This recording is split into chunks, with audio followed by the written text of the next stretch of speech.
Albert Einstein, Richard Branson, Bill Gates, John F. Kennedy, Tony Robbins, Michael Phelps, Will Smith. That sounds like a list of highly successful titans in a variety of industries. What else do they have in common? Well, they all have ADHD, but you don't hear much about that, do you? You know what you hear even less about?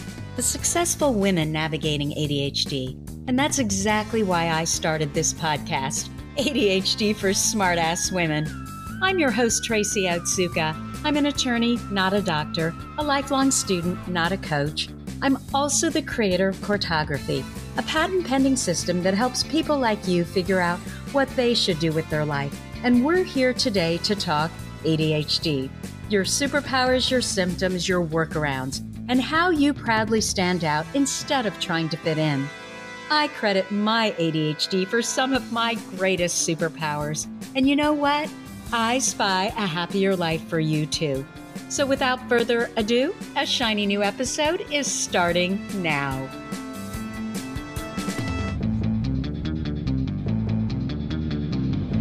Hello, I am Tracy Otsuka, and I wanted to welcome you to episode 61 of ADHD for Smartass Women. Today, I have invited Laurie Harwood Peterson to our podcast.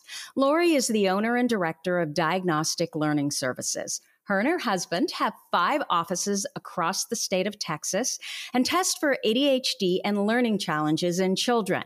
She spends every day helping kids get identified and then teaching parents how to help them. Laurie has a bachelor's degree in special education. She spent 8 years teaching students with learning disabilities in grades K through 12. She has a master's degree in special education with an emphasis on assessment and a second master's degree in professional counseling. Laurie is also the mother to 2 boys. Welcome, Laurie. Thank you for having me. I'm so happy to be here. Absolutely. I am so delighted to have you join us today. We are going to definitely talk about diagnostic testing and your business and how this all works.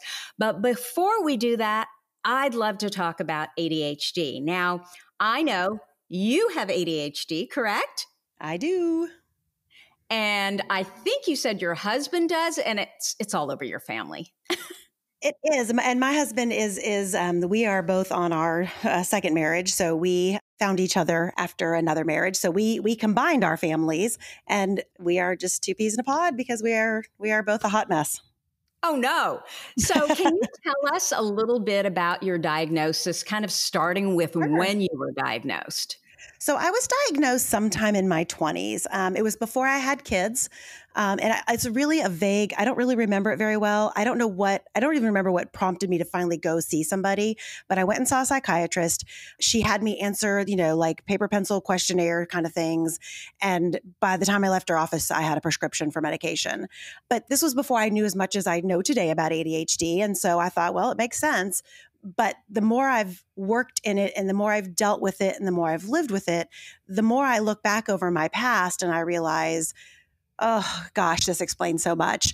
And I feel like everything that I went through as a high school student, everything I experienced in college, everything I've experienced afterwards, it just makes sense now. And I love, love, love having these kids and these young adults in my office so that I can tell them, look, there is hope. You are not lazy. You are not stupid. You are not crazy.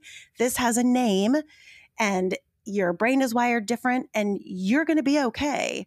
And I really believe that that's why I do what I do. It all came around full circle for a reason. Isn't it interesting how you can think that you have all the pieces to your own ADHD puzzle all figured out, and then one day something, you hear about something and you're like, oh my gosh, I totally forgot about that, but now I remember. So for example, yesterday, the ADHD Palooza is going on. Oh my gosh, Laura, I totally forget who it is That's all right. who it is that runs it, but she's lovely. I'm so bad with names. And I was listening to one of her guests yesterday, and the guest said something about it was Caroline McGuire. You remember, your teacher kind of dumped out your desk in front of the whole school or in front of the whole class. And I had totally forgotten about that. And I actually now remember I had a pen in there that I wanted to try, and it was the teacher's pen, and it was like a big deal. And I remember I took it when, like on recess, because I just wanted to try it. And I was kind of writing with it. And she walked in and I threw it back into the desk. And then I was just petrified because she got up in front of the class and said, someone stole her pen. And so for like a week and a half, I kept looking for an opportunity to put it back, and I didn't. And when she dumped the desk, the pen was in there. So not only did she think I was a slob, but she also thought I was a thief. Right. So I'm wondering, when you go back now with the benefit of hindsight, what are some of the symptoms that you always wondered about, but now you recognize them as clearly ADHD? Well, impulsivity is one. I am I feel like the girls with impulsivity issues are more rare. I mean, we see them in boys all the time, and I think the girls just get overlooked. But I was super impulsive. I was a chatty Cathy. I would do stupid things. And then, that feeling of like, why did I just do that? And just thinking like, how dumb am I? Like, I know I shouldn't do that, but I did it anyway. Going back through, really, I think the clearest piece for me, I mean, school, I was a disaster in school. So you didn't do well in school? I did terrible in school. I hated school. It was stupid. It was boring. It was boring. It was stupid. I didn't know when I'd ever use it again. I had terrible grades. I was lazy. I didn't apply myself, all the typical stuff. But then I got to college and I figured out, I found a sorority that I wanted to stay in. And so I made my GPA to stay. I got to finally the classes about the stuff that I was interested in. And I had like a 4.0 in those classes. And then I got to work. And the whole time I'm like, why couldn't I have just like student taught? Right? Did I really need all these classes to learn how to do this? My resume is embarrassing prior to starting my business because I'm not a rule follower. I think your rules don't make any sense. And why can't we just do it this way? And why? That's just stupid. It makes sense. My way makes more sense. Not that I'm always right, but I just always am able to find the lack of common sense in other people's rules, maybe. I don't know. But I would go from job to job because I would get bored. I didn't like it. And that's when I finally realized, I'm so much better off working for myself. I love what I do, which for anybody with ADHD makes all the difference in the world. But I get to make my own rules. And you know what? Sometimes they're not great. And sometimes I mess up, but they're mine. And I've told I have a son who's a freshman in high school and he has terrible ADHD and he's a mini me. And I've told him, I'm like, I really hope that whatever you decide to do with your life, with your career, that you find something that you can work for yourself, because I'm already hearing that from him. Like he got a 0 on a history assignment. It was Cornell notes. And I'm like, babe, why didn't you do this? Mom, it's stupid. I'm never going to use those. And I'm like, oh. Well, isn't that so true, though? If we don't understand why we need to do something, if it doesn't make sense to us, we won't do it. We won't do it. And we don't care what the repercussions are because we don't understand, the consequence thing. It's all about instant gratification, right? Right now, I want to do something else and not this. And I don't care that I'm going to get in trouble or I'm going to get a 0 or whatever. Right now is all that matters. And so but thankfully for my son, I guess, maybe, I don't know. I get it. I'm like, okay, well, as long as you bring that grade up, as long as you don't, because you're a smart kid and you need to have an A. So whatever you got to do. Well, and what worries me is that, when we went to school, I think it was a lot easier to get into college, first of all. Oh my God. Whereas today, it's getting harder and harder. So I'm afraid that those kids are never going to have the opportunity to get into grad school, because the statistics show that the more education we have, the better and better we do, because we're finally studying something we're interested in. Go figure. Absolutely. But my fear is that a lot of these kids today won't have the belief in themselves that they can make it through college, because those are the kids I see. I see the ones that are so beat down by the constant failure and the constant, beat down by their parents and their teachers, that they don't think they can make it in college when they could. Right. Well, you know what? Hopefully they'll go be entrepreneurs, because we need more of those today anyway. Amen. Right? Amen. Okay. So tell me then how you went from hating school to, well, obviously we know then you ended up with 2 masters because you loved what it was that you were working on finally. Exactly. How did that kind of metamorphosize into diagnostic testing? So I taught special education and I loved, interestingly enough, when I was in high school, and this is probably the most not ADHD thing about me, is that I knew in high school I wanted to work with kids. And child psychology was kind of where I was at in high school, which I've kind of ended up there. I went around it about a different way, but I ended up knowing I wanted to do special education. I loved working with kids that learned differently. It just fascinated me. I am the most impatient person unless I have a child in front of me who's struggling, and my patience just increased by a million. I loved it, but I also wanted to know more. Like, why are you struggling? Why is this hard for you and not hard for this other kid? What is going on in your brain that's making you struggle? And so that is where I went back. In the state of Texas, we have what's called educational diagnosticians. And I think we have them in California, and there's like 10 states that have them maybe. In other states, they're called psychometrists. But basically, you go back and it's through the school, through your state education agency, you get certified to be a diagnostician. So I went back, got my master's, took my education course, took my assessment courses, and then went back to the school district. And now I'm testing these kids to see if they qualify to get help through special education. And again, I loved it. I loved getting in there and cracking open their head. But I got to tell you, the way the school does it made zero sense to me. Yeah. And all of the rules about what I could say and what I couldn't say didn't make any sense, because at the end of the day, I just wanted to help this kid. And I wanted the parents to be able to know exactly what they need to do to help. But I was so limited on what I could recommend. And it was really all about whether they passed the state test or not, which I could care less about. There seems to be less of an interest in really helping the child and more just kind of getting them through the system and making sure the school doesn't look bad. I mean, that's been my personal experience. And I really do think on some level, they really do believe that they're helping these kids. But maybe if a handful of them they are, and maybe your more severe kids they are, but these kids that are kind of on that bubble that really don't need special education, they really just need good interventions, good accommodations, and maybe in the ADHD world, some medication. Those kids I think are getting way left behind because they're getting put in these resource classes, they're getting all their curriculum watered down. That's not what they need. And so my dad was an entrepreneur. He actually had a marketing company here in Dallas. And he was like, you should really think about hanging your sign out. And I'm like, gosh, I would love to do that. And I was so blessed that I worked in a school district that let me kind of cut back days. And so I worked 80% one year. I worked 50% one year while I started my practice. My dad helped me with my first round of marketing, which it was 15 years ago, almost 16 years ago. That just makes me laugh now to think about what I did then versus what I do now. And I just started testing kids privately. And oh my gosh, I love it. And every person that comes in here and works for me that comes from the schools, they're like, this is amazing, because we get to really help kids. We get to really help families. And then I got divorced and I didn't know if I was going to be able to make this work. Did I need to go back to the schools? Which I actually interviewed and accepted a position. And within a week, I called him and said, I can't do it. Like, I just know I'm going to be miserable. And then I ended up meeting my current husband, and he had just left the golf business. He was a golf professional, and he's got terrible ADHD. And we, of course, hit it off swimmingly. And he's like, I love what you do. I want to be a part of it. And so he came in, and my sister happened to be living in Houston. And she's like, hey, you should open up an office here. We were like, okay.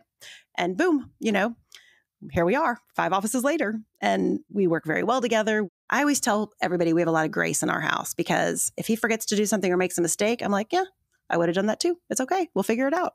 Nobody gets mad. Nobody gets upset. Nobody yells. It's just, we understand. We get it. And that is awesome. Right. It is awesome. Yeah. You're not doing it on purpose. Absolutely. Most of the time, at least.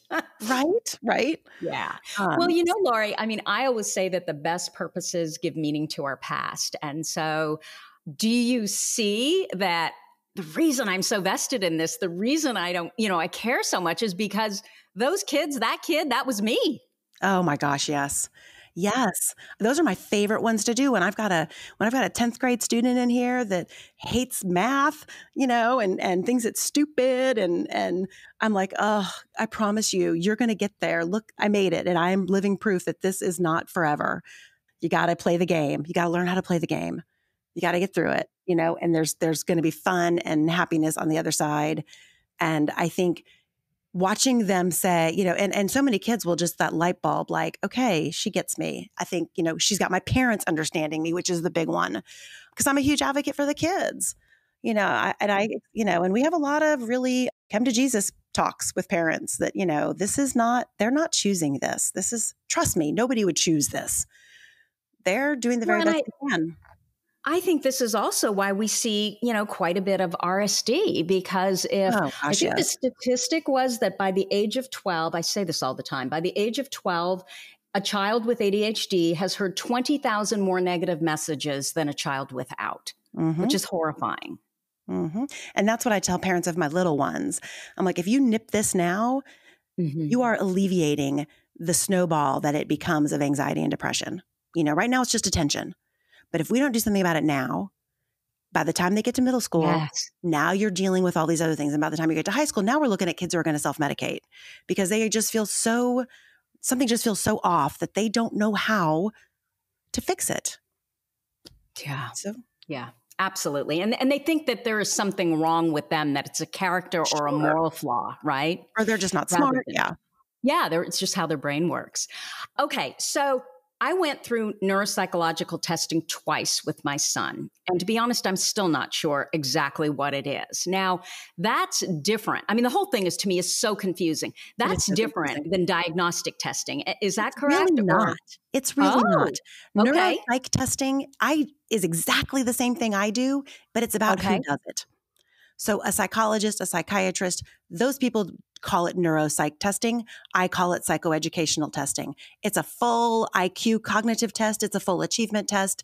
It's emotional behavioral surveys and whatnot. Now, I think that, in my personal opinion, in my experience as well, I think that the psychologists and psychiatrists are more clinical. So they focus more on the clinical-y stuff and they focus a lot more on the scores.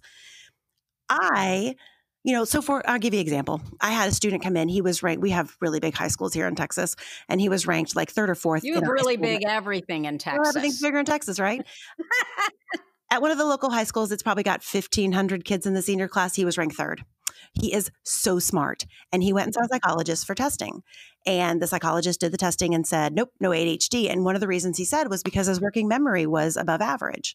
That's my son. I'm Yeah. like, so what? So I had him come in. I talked to him. This poor kid is he's like, I cannot focus. And nobody will listen to me. They all think I'm just bored. And I'm like, well, you are bored, but not because you're so smart, because you just can't focus. And what I ended up trying to explain to the parents was like, these working memory tests for a really smart kid, they've got compensatory skills. They've got strategies. They can spit numbers backwards all day long. Tell them to do 3 things at home. Go to your room, get your jacket, don't forget your shoes, turn off the light. Not happening. Because they're not sitting there thinking, oh, I'm being tested over this. I must come up with a strategy on how to remember these 3 things. They just look at you and go, whatever. So in a testing situation, those kids blow processing speed out of the water because their brain's going down to nothing. And working memory off the charts. But tell them a story and ask them to tell it back to you. Can't remember anything they just heard. That's so interesting. I have gone through these test scores of Marcus's, with his, I think he had a PhD. He was, I think, a psychologist, but really, really good.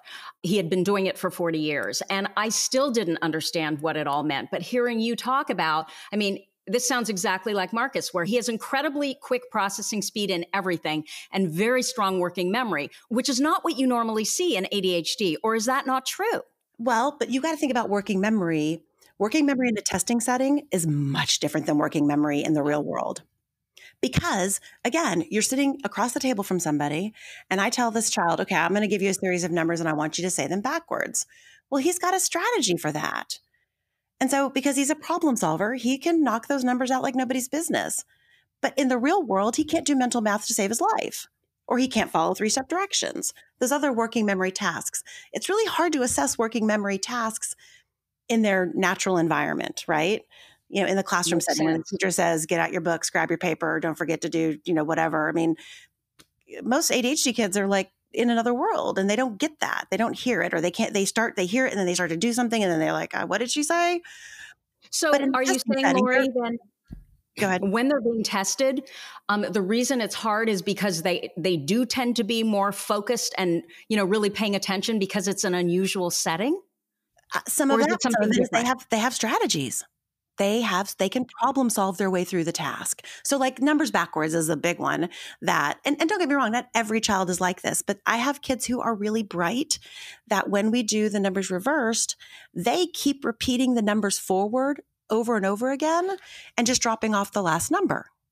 Like, that's a really smart strategy that a lot of people don't really think of. Whereas somebody who may have more of an average IQ or maybe functioning a little bit lower in other areas, they can't think of that strategy. So they just sit there and try to remember these numbers and try to say them backwards, and they can't. And that's a struggle.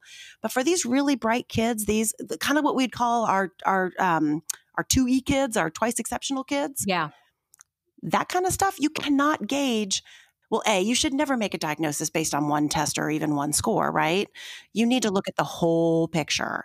And so just because they can do something in your office in front of you, that allows them to access problem-solving skills and other strategies, doesn't mean that translates into other things at home or at school. You got to look at the big picture. You got to look at where all the struggles are coming from. I had an adult in here last week, same exact thing. I mean, this guy had in the terms of IQ go, I think it was in the 130s. Just a really smart guy. He was in his 30s. And again, his processing speed was like 140 something because his brain goes 90 to nothing. Speed is not an issue for him. There are people with ADHD, as you can tell by me, I talk 90 to nothing. That's not normal. I mean, that could be an ADHD thing, but there are also people with ADHD that move very slowly. Yes. And so absolutely. You can't just look at one thing. You got to look at everything. You got to look at the whole picture, the big picture. But I will tell you that the pattern is that the really bright kids, they rock those tests. So where does diagnostic testing fall in the ADHD picture? Just for people who have never even really heard of it. So the teacher says your child is struggling, you go to the pediatrician, you get diagnosed, then the child is sent to you? Or do you get parents who come to you first and then are referred to a doctor after?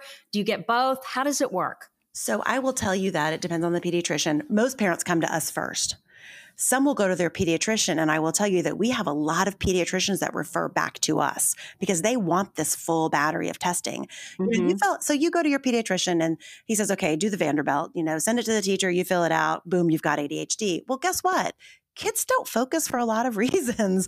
And so if a kid is in class and they don't look like they're focused and a teacher checks, doesn't pay attention, doesn't follow directions, whatever, well, why? Right? Is it an auditory processing issue? Do they not understand the concepts? Do they have dyslexia? I've seen kids with visual processing issues get nabbed as ADHD when it has nothing to do with that. So kids can't focus for lots of reasons. Of course, I have ADHD, but I mean, you put somebody in a Latin class right now, unless you're just really interested in it, you're not going to pay attention because you don't understand it. It doesn't make sense. So I think doctors have gotten a lot better about knowing that there's more to it, and they need that.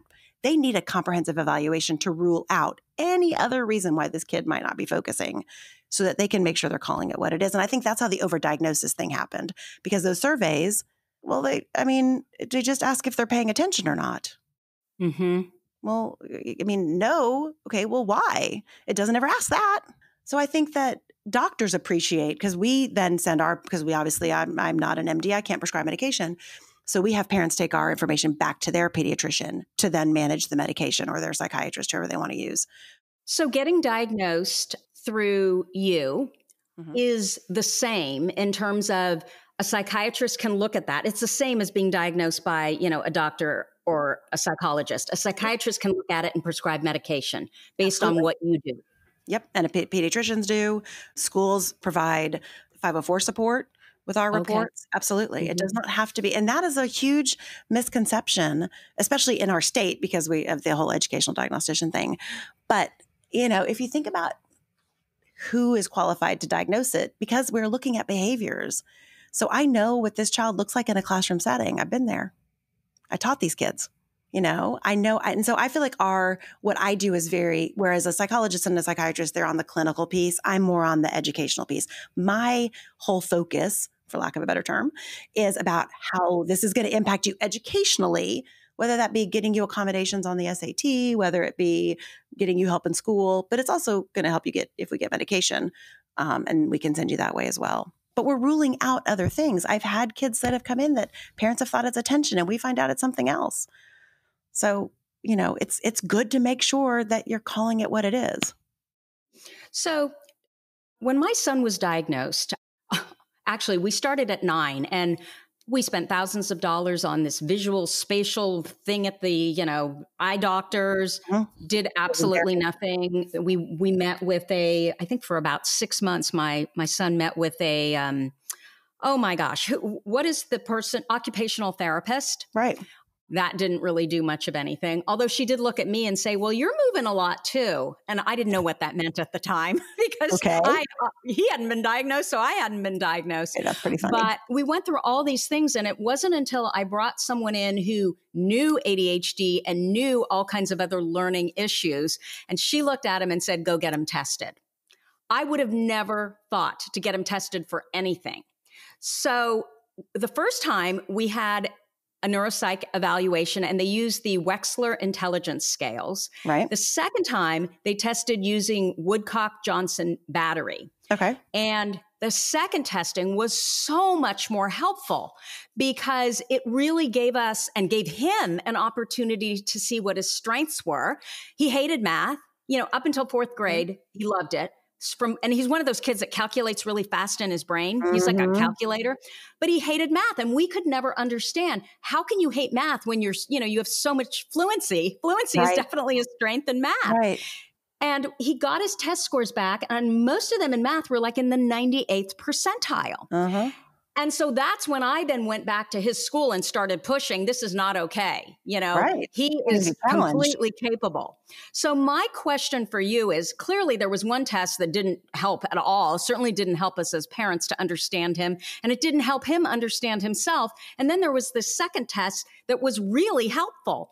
Do you use those kinds of tests, or is it something completely different that you evaluate these children what we use? And I will tell you that my bet is that when you had it done the first time, the person that did it did not do a good job of explaining, because they test the same thing. Those two tests test exactly the same thing. They do. They do, but the way that it's explained, we have so many parents that come to us and they're like, we've been tested. We don't know what any of this means because nobody takes the time to really explain it, make it applicable. They throw some numbers at you and say, look, his processing speed is this. What does that mean? I don't know. And so my gut is that the second person you had just did a much better job of explaining it to you and making it applicable, helping you understand it, knowing what to do with it. The first person was more just like, here's your scores and good luck with this.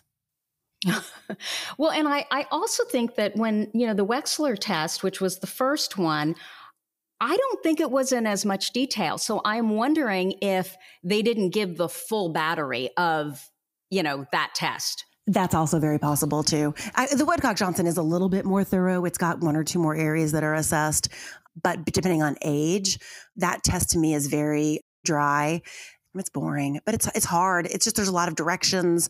And today, the Wechsler is given on the iPads, which for a young kid is awesome because they see those iPads and they're like, oh, I'm all in, right? I'm going to give you I love playing on it. They're excited. So that is a huge benefit to the Wechsler. But for those middle school and high school kids, we give a lot of them the Woodcock-Johnson. And for me, it's more about their age, what they're going to be using it for. And you can give that Woodcock-Johnson to someone starting at age 3, but I would never do that because what a beating that would be for all of us.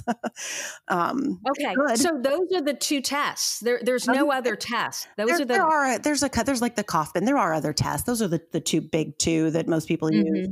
We have a Kaufman assessment battery, which is another cognitive test that we use. And a lot of people intermix. They'll use a little bit from this one and a little bit from this one just because they like the way it tests that area or because they want to get, like I said, the Wechsler doesn't cover all areas of processing. It doesn't have long-term memory or not one that most people use. So a lot of times they'll go get that from like the Woodcock-Johnson. Okay. So how much does testing cost in Texas? So in Texas, that's a great question. So so again, remember, I don't have a business background. I have an education background and I'm a helper. And so since I started my business, I've always wanted to offer a fee that I felt like was fair, but also make it, you can't be so cheap that people be like, well, you clearly don't have any idea what you're doing. You must be doing not enough. So we've tried to stay competitive, but lower. I would say the going rate, if you call around our area or around the state, you're looking at anywhere from $1,500 to $2,500. We charge $1,295 for the full eval start to finish.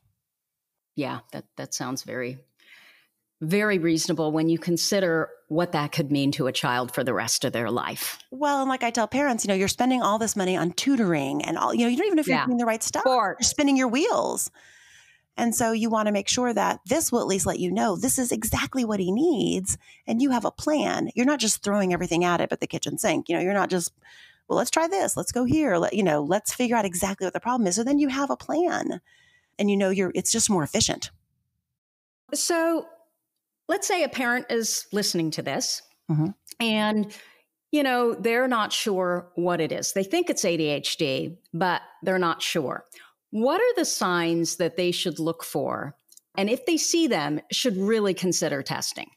I think the big ones, and again, it depends on the age and where they're at, but if they're getting in trouble for behaviors, if they're forgetting to turn in work, if they're not understanding concepts, to me, the big thing is when it starts to interfere academically or emotionally, right? If they're getting in trouble in school for not paying attention, for impulsive like behaviors, for talking all the time, for whatever, those are the times that you want to intervene because you don't want it to become, I'm a bad kid, I'm always in trouble, no one wants to be my friend, those kinds of things. And then if academically they're going to school all day and then they come home to do homework and they don't understand the then you want to know, are they not paying attention or are they not understanding? That's kind of when we have to do the differential. Like, is this a learning issue or an attention issue? Because attention or the lack thereof will cause academic gaps. And so if someone's struggling in math in middle school, well, a lot of times that's because they really haven't been there for all the instruction for the last however many years because they check out, they lose interest. So there's holes and you can't build on. Math is so cyclical. It just builds on itself. That is so true. I mean, you miss one part, you're screwed the rest of the way through. And that is where I see my ADHD kids, math is 90% of the time a struggle. And then reading comprehension. Like they're like, I read it and I don't know what I read. And a lot of times those kids will come in for like a dyslexia evaluation because they just keep saying reading, reading, reading. Well, they read fine, but they're just reading words, right? Nothing's digesting. And so they could read something 10 times. And so those kids too are the ones that take a review sheet and sit in their room and read it 50 times and are like, okay, well, I studied for this test. Okay, well, yeah, but did you understand any of it? Did you digest it? And Laurie, that's exactly what we would see with my son, which was so he was such a dichotomy. So he couldn't seem to read what he needed to read for school, but he was friggin' reading all the time. He knew everything about politics. And if there's, a certain sport that he loved or anything he was interested in, he was reading all the time. And the fact that he was telling me I can't read, I'm looking at him saying, but you're reading all the time. Yes, you can. But what he wanted. Right. And that's the thing most parents will say when we talk about attention. Well, he can do Legos all day long. And I'm like, right, because it's fun. It stimulates that chemical in his brain so that he can do it all day long. But give him, a math problem or tell him to go clean his room, not happening, right? No stimulation there, zero. And parents have they all think that, well, they can do this. Well, right, because they like it. It's enjoyable. It's interesting. And then you always get the parent that says, well, yeah, but aren't we all like that? Nobody likes to do boring stuff. Absolutely, you're right. But people with ADHD, because it's a chemical thing, right? There's not enough of that chemical to give us that ability to sort of power through it and to understand, and all those executive functioning skills to help us understand that this is something I have to do. I'm just going to power through it. I'm going to do my very best. And when I wish that I had always had that way of thinking, but I didn't. I'd be like, I'm not doing this. This is boring. Put it away. And so it's helping parents understand there's still a difference. I hear you explaining all this and I think, oh my gosh, I wish we would have had you from the very beginning. So I suspect that when you are diagnosing kids, let's say for ADHD, because that's what we're talking about here, are the parents and kids just completely relieved because, you're just so positive about it? Just get through school. You're super smart. Look at all this. Just get through school and get to the next level and you're going to do better and better. Yes, they really are. The kids more to me than the parents. Sometimes the parents, it takes a little time because they get hung up on the label thing, especially when they didn't come in expecting the ADHD. They came thinking it was a reading thing or whatever. But by the time they leave here, everybody's on board. They're happy. They're good because I won't let them leave until they are, until I know that they really understand it. And I give them a copy. My favorite book is the Driven to Distraction book. So I keep copies on hand that I hand out to parents all the time. But the kids, my favorite thing, I mean, I got lots of favorite things, but when I've got a student in here, and I don't do as much of the testing anymore because we're so busy, I do more of the reports and the meeting with parents. But when I have a student in here and I can talk to them and say, look, I really think, before they ever leave here, I really think that this is an attention thing. And do you notice that? We'll kind of talk about it like it's our secret code. When they come back for the follow-up a week or two later, I'll ask them, and they'll say, oh, I've noticed this week, I do check out. Like all of a sudden they're so cognizant of it. And they're so, there's somebody banging in my back parking lot. I'm sorry. They're building something back here. Go figure. But they'll be the relief. They'll say, I will ask them, like, do you feel a little bit better now? Do you feel like, and they're like, yes. I mean, you can see it in their face, right? Even just their way they carry themselves is different. And I love that. I love that they're now thinking differently. Yes. It's that awareness, right? Mm-hmm. That they totally are starting to everything. figure out how their brain works. Yeah. It's amazing. It gives me goosebumps. Okay. So we have a Facebook group, ADHD for Smartass Women. And I asked in the group if anybody had any questions for you. And Robin Hansen asked, how does testing for giftedness and ADHD differ from standard ADHD testing? So it kind of goes back to what we were talking about before. The way we do it, it doesn't, because we do a full evaluation. So if we're going to do an IQ test, basically, right, as part of our ADHD evaluation. By the way, I never ever tell parents we're doing an IQ test, because it's not about the IQ to me. It's more about all those processing skills that make up your IQ. Can I stop you for a second, Laurie? So, and I'm always going back to my son. I apologize, but fine. That's my frame of reference. Right. For my son, they were never able to give him an IQ test because there was such a dichotomy between, certain things like everything, and then the visual, spatial, and auditory processing. So those scores were so low that they were, they said to us, there's no point in even giving him an IQ test. Now, they may have given it to him. I don't know. And then looked at it and said, oh my God. So the Wechsler and the Woodcock-Johnson, those are IQ tests. So if they told us that, does that mean that they got a number, but because the other ones say that? They don't feel like it's an accurate reflection of his ability, because his scores there's so much diversity in his scores. And they feel like probably the inattention, because that happens all the time. And I tell parents, look, this score is low because they weren't focused, right? They struggle so much with their focus and attention that they couldn't even do these tasks.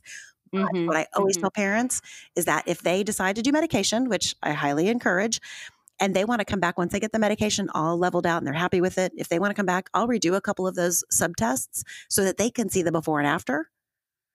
And it just gives them some peace of mind that, their child is not that low, right? That it really was the attention causing that score to be so low. But all that to say, back to the original question, sorry. Hello. Get off topic.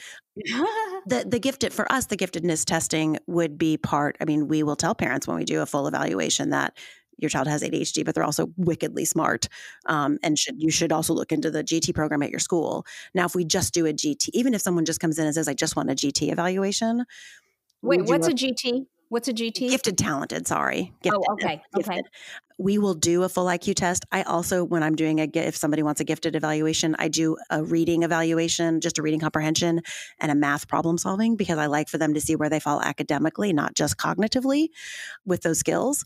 But there are many times we do those and we find a child that's got some attention issues, and I'll ask the parent, I know you're just here for a gifted test, but do you want to maybe just pursue this? We could do a little bit more and we can kind of either rule that out or rule it in. But we're seeing a lot of, off-task kind of behaviors.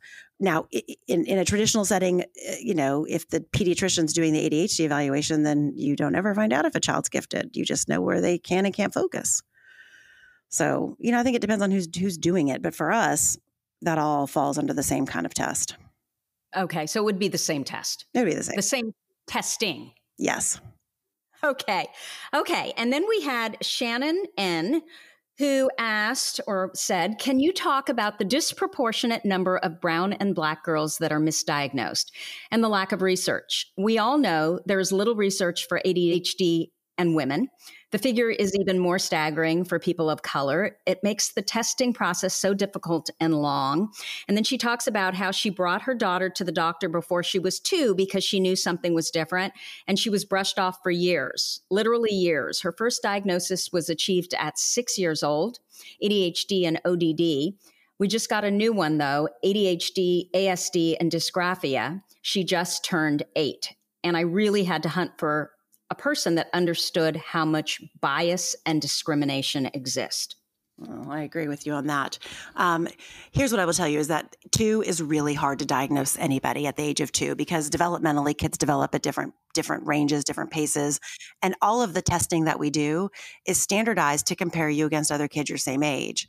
So unless your behaviors are so outside and anything really before the age of 5 is very hard because there is such a variance of behaviors and what's expected at those age levels when we're talking about behavior. At one point in time, we used to not diagnose ADHD before the age of 6. My 15-year-old, I waited until his 6th birthday because the psychologist that I worked with had said, because something about the diagnostic criteria at that time, it said the symptoms had to be recognized prior to age 6. And I can't remember. But anyway, I find it very hard to diagnose kids younger than 5. So getting it at age 6 is really, to me, is still great. It's still young. You're still able to intervene. And I think that is huge. Same with dysgraphia, right? I think that is one that's very underdiagnosed and people chalk up to lazy and another one of those that makes me crazy. But it's also very common with kids with ADHD. They're very comorbid. And dysgraphia is really poor handwriting, correct? Really poor handwriting and the inability, not just because you rush through it. As far as the disparity among, different races, I think there's lots of reasons for that. And, one I see especially, it can be cultural. When we have families that are Asian families or Indian families, we are very multicultural in our area. Those families, they don't want, culturally, that's looked upon as very negative, like the parents have failed in some way. So when those families come in, they do not like to hear that while they want to know, they want help, they don't necessarily want to hear there's something wrong and that the labels bother them. And they have a very negative, so they don't always seek that out. I also think that this testing's not cheap. Yeah. It's not covered by insurance. So that's going to have an impact. But I do think that there is, I totally agree. And I don't necessarily think the tests are biased. Well, that's what I was going to ask. Tester bias. Oh, okay. Some will say, now don't get me wrong. Some people will say that some of the tests, like the bachelor, is more verbally loaded there's all kinds of things. But at the end of the day, again, you're never just using one test. You've got to look at the whole picture. Okay. And so I think it does rely more on who does the testing and then the test that you use. Okay. So do you feel, Laurie, that your ADHD makes you better at what you do? I think my ADHD allows me to have that compassion for the people that I'm here with. And again, I don't just see kids. We work with a lot of adults. You'd be amazed at the number of adults that want testing for learning disabilities or ADHD. But I do feel like it gives me a lot more compassion for that and understanding. And I think I hope to be maybe a role model for some of the people that we test and work with that, look, I struggled and I turned out okay. I went through a lot to get here, but I'm here and I'm killing it, right? Like I'm very happy. I'm very proud of myself. I work very inefficiently. And so I do think at times it does hurt, right? I have trouble with systems. I'm a terrible procrastinator. Didn't I just send you my stuff last night? Oh, you're not abnormal in that. Okay, I always get stuff at the last minute here. Okay, good. But I feel like I've learned how to surround myself with people who are better at those things. And I think for an ADHD person, and probably my advice to most adults out there with ADHD is to surround yourself, understand where your weaknesses are, and find people who have those as strengths and be friends with them, work with them, let them help you because you have to accept that nobody can be good at everything, right? And to have that self-awareness of, this is just not something I'm good at. Instead of trying to do it over and over again until you beat yourself up, let someone help you. Get someone that can do it for you. And so I do believe that has been a positive, that I've figured out the things that I'm not good at. And I'm okay with that. But I have people that are. And so but it took, socially, I learned it longer. Yeah. So socially, it seems to me, and I've just only met you here, but it seems to me that that's one of your fortes. Is that true? Like you're very good with people. I am very good with people, but I also really like my alone time. Okay. I like my Laurie time. but I am good with people. But I wouldn't say that I've got like a gazillion friends and I'm out doing social stuff all the time. I think as I've gotten older and I spend more time at work and with my husband and my kids, I actually feel like my social circle has shrunk significantly, and divorce will do that to you too, by the way. Yeah. But sad. But I do. I think that, again, I think it's all about the fact that I'm just passionate about what I do. And what about, you had mentioned early on that you were very impulsive. Well, I always think of impulsivity as, and I think it was Edward Hallowell who said, impulsivity is creativity gone right. So so I'm wondering, do you feel, number one, that you're creative, and does your creativity come into play when you're dealing with these kids and with their parents? And my thought is that, you can just put you get all these different ideas and you can put them all together into something that actually makes sense, that someone that didn't have ADHD that was doing what you're doing might not get there. Yes, I absolutely and I look at creativity, because when I think of creativity, I think of, I don't know why I think of like art, which is not my thing, but I'm an outside of the box thinker. I look at the big picture. I think I look at things very differently than other people that do what I do. I'm also not a rule follower, which is an ADHD thing, but I think it helps me in this situation, because so many kids that go through testing in their school, all of those teachers have whatever personality style it is, that you're just a rule follower and you have to fit into this box. Well, guess what? It's when you're talking about kids and learning and all that really doesn't work. So I like to look at the big picture, and sometimes the way I look at things and the way I analyze things aren't what most people would do, but they make a lot of sense. I mean, and when I talk to a parent or even talk to another professional, they're like, wow, you're right. That really does make sense. So I absolutely think I'm very unique in not just how we do the testing, but how I analyze the results and how I give recommendations. I'm impulsive, and I do think that does pay off, because let me tell you, there is no dancing around a decision. I'm like, let's just do it and go. And I'm a risk taker, which I think comes along with that impulsivity, which I think has absolutely paid off for me in the long run, because you can't be successful in business if you're not willing to take a risk. And while I am someone in business for myself, I don't even think about what I do as a business, which is crazy, because I don't know, I love what I do. And so, I struggle with saying business, but at the end of the day, it is. And I feel like my ability to make good decisions, ask for help when I need it, and think outside the box, and take risks and I do think that all comes from my ADHD. Great. So you believe that you are successful because of your ADHD, not in spite of it. Absolutely. What do you think the key to living successfully with ADHD is? Like, if you had to think of, just what would come to the top of your mind? Understand it. Got to understand it. You got to, you have to understand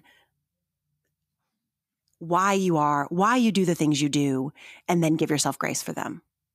And again, just like I said earlier, the things that you're not good at, find people that are. And I'm a huge proponent of ADHD coaching, by the way.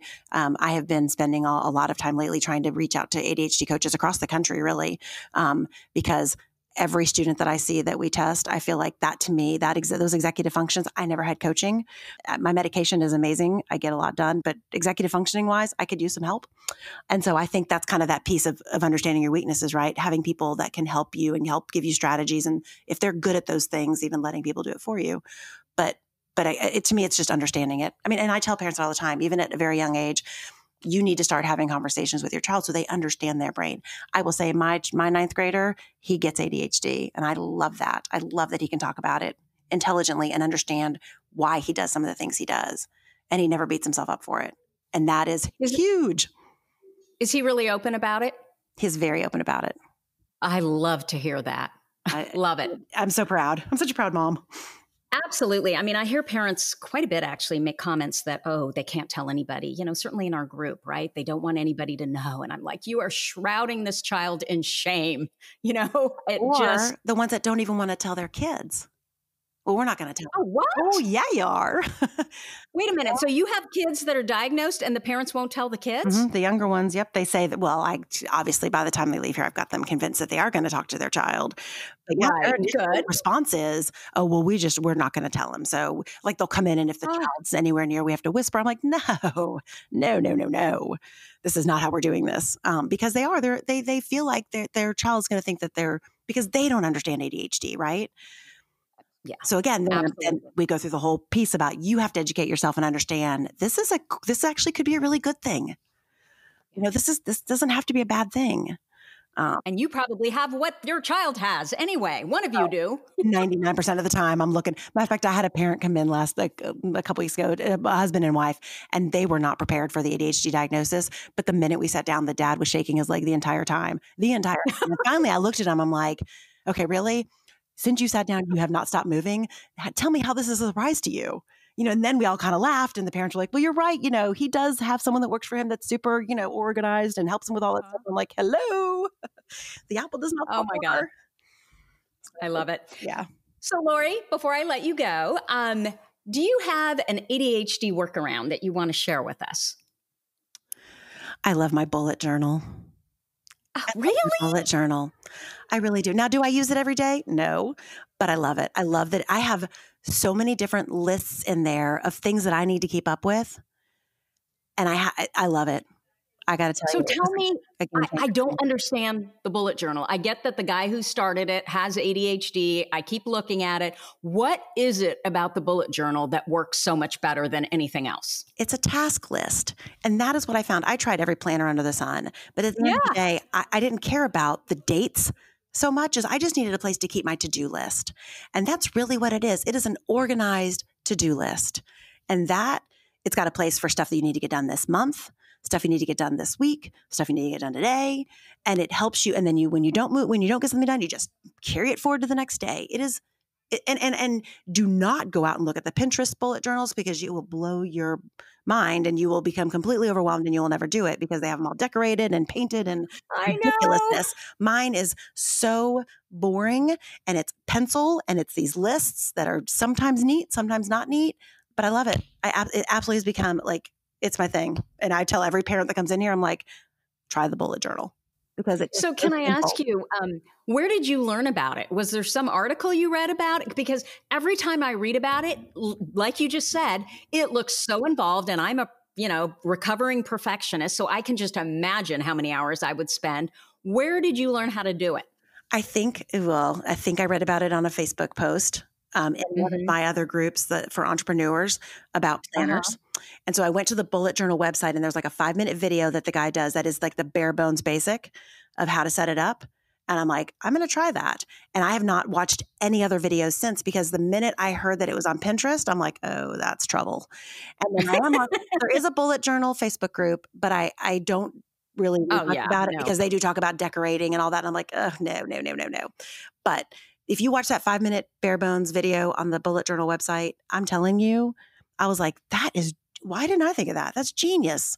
And I got to say, I've just kept it at that level. I've kept it at that most bare bones basic level and I love it. And it really is. Okay. Check off your list, right? Right. I'm going to put that 5-minute video in the show notes so people can go take a look at it. And I'm going to try it again. Good. Laurie, thank you so much for taking the time to talk with us today. You are a total inspiration. And again, thank you. I really wish that I had met you at the beginning of our ADHD journal. Well, journey, not journal. Now you got me on the bullet journal. Well, please know that I'm happy to look over if somebody has testing and they just want me to put my eyes on it and give you my 2 cents, I will take it along. So I love helping. So if you ever want me, I may take you up on that. So where can people find you if they want to know more about you, your business, what you do? So our website is just diagnostic-learning.com. We also have some online testing that I didn't really talk about, but that's okay. It's eDiagnosticLearning with no dash.com. But Diagnostic-Learning is our main site. It has really all about what we do on there. There's some great information. There's some really outdated videos of me, but still same information. Okay. And that's the best place to find. Great. We'll have those in the show notes as well. It's diagnostic-learning.com. That's it. And then eDiagnosticLearning.com for, you said there's some online testing. Mm-hmm. Perfect. Okay. Well, thank you again, Laurie, so much. Absolutely. Thank you for having me. This was fun. Absolutely. So that's what I have for you for this week. As always, you are listening to ADHD for Smartass Women. If you like this episode with Laurie, please let us know by leaving a review Our goal is to change the conversation around ADHD, helping as many women as we possibly can learn how their ADHD brains work so that they too can discover their amazing strengths. And guess what? Your reviews really help in that regard. As I say all the time, for me, they're like those little gold stars we used to get on our work when we were kids in school. One more thing, if you have a comment, a guest you'd like me to interview, or a topic idea for this podcast, you can go to my website at tracyotsuka.com and leave me an audio message, or reach out to me by email at tracy@tracyotsuka.com. Thank you so much for listening, and I will see you here next week. You've been listening to the ADHD for Smartass Women podcast. I'm your host, Tracy Otsuka, and we're available on iTunes, Stitcher, Spotify, and Google Play. If you liked what you heard, we sure would appreciate a review. And not coincidentally, ADHD for Smartass Women, well, that's also the name of our free Facebook group. Go look it up. We're a totally smartass community of successful, ambitious women who share our ADHD wins, questions, and workarounds. We'd love to have you join us. You can also find all my details over at tracyotsuka.com. Don't forget, I spy a happier life for us, and I'll see you again next week.